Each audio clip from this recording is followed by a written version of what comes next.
อย่าลืมกดไลค์กดแชร์และกดติดตามให้หนูด้วยนะคะ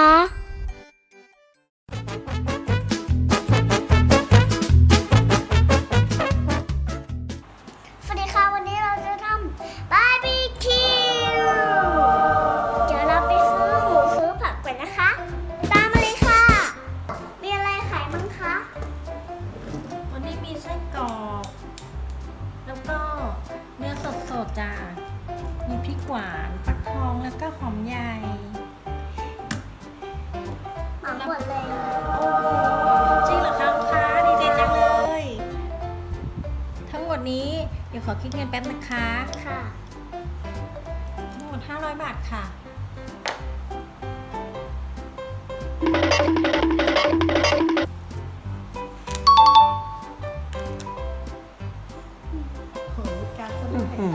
อ่ะจ่ายตังค์เลยอีกตังค์นึงรูดการ์ดก็ได้นะคะเอาบัตรมาจ่ายก็ได้นะคะรับบัตรค่ะนี่ค่ะเดี๋ยวเราสักครู่นะคะค่ะ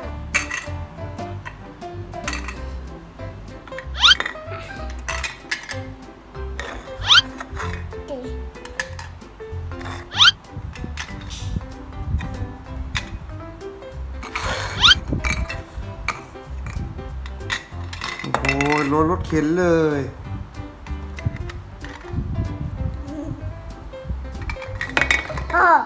พริกหวานเข้าไปด้วยไหมเนี่ย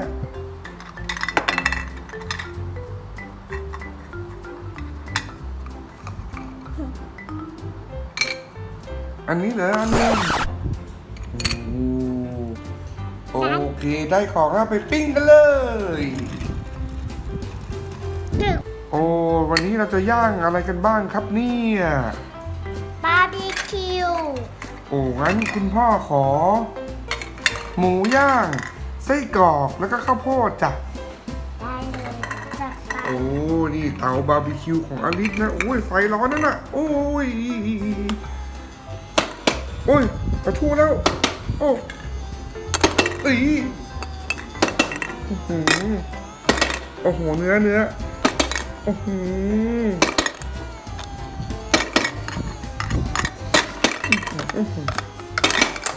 แม่ครัวก็ตั้งใจทำมากครับใกล้สุกยังอ่ะ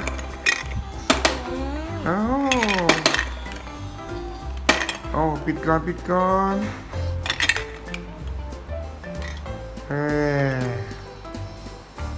หมูย่างไส้กรอกข้าวโพดแถมหอมใหญ่ด้วยเหรอใช่อันนี้มันโมจิบอกว่านี่มันข้าวโพดโอเคได้แล้วเหรอคะค่ะโอ้ยน่ากินมากเลยขอลองชิมหน่อยนะระวังร้อนเลยนะคะ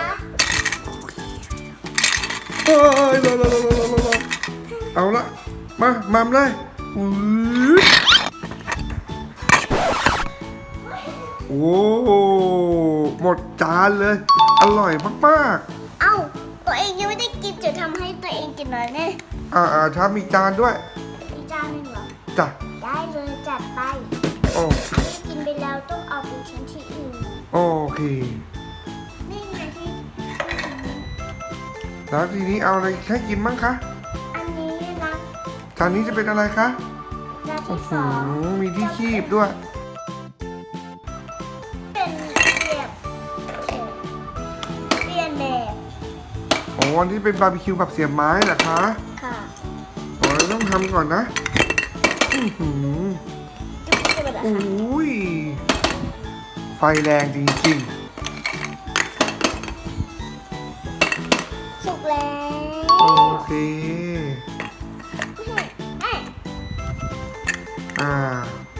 เอาแบบเสียบไม้ใช่ไหมอันนี้ใช่แค่เอาใส่จานแล้วก็ต้องเสียบไม้ค่ะต้องใส่จานก่อนใช่ไหมคะนี่นะคะใช่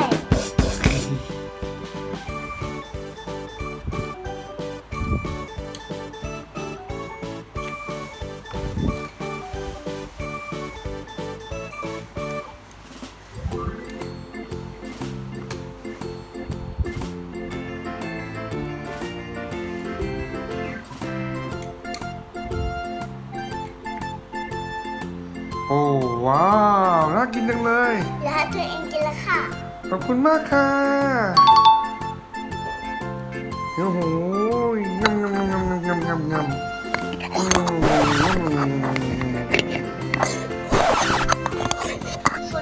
ส่วนที่อันนี้นะคะก็ต้องเอาไปทิ้งเหมือนเดิมค่ะ เอาแบบไหนบ้างเชจ้าคะเอาแบบไหนบ้าง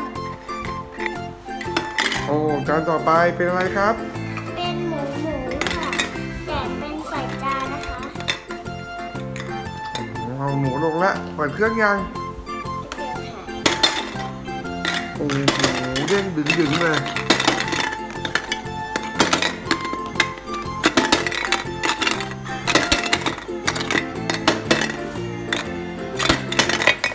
โอ้โอ้หมูกระเด็นหล่นเลยน่ากินมากๆเลย บ้าน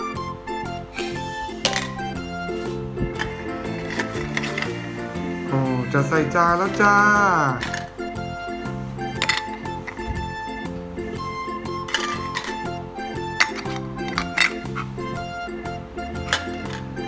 ว้าวได้แล้วโอ้โหมี5 ชิ้นเลยเหรออันนี้ให้อันนี้กินมากอ่ะงั้มเลย คอยดูแม่ค่ะนะ งั้มไอ้เย้ยโอ้กินแล้วหมดแล้ว อ่ะโอ้ยโอ้ยได้ โอเค อันต้องเอาไปข้างไหนนะ โอเคอิ่มแล้วอิ่มแล้วค่ะ ตอนนี้ก็เหลืออาหารชิ้น2อันแล้วค่ะเดี๋ยวต่อไปแม่คะจะเอามาเก็บเอามาส่วนเลยนะคะได้ค่ะ เราก็ทำบาร์บีคิวกินอิ่มแล้วนะคะ ถ้าใครชอบคลิปนี้อย่าลืมกดไลค์ กดแชร์ กดซับสไครบ์ด้วยนะคะ บ๊ายบาย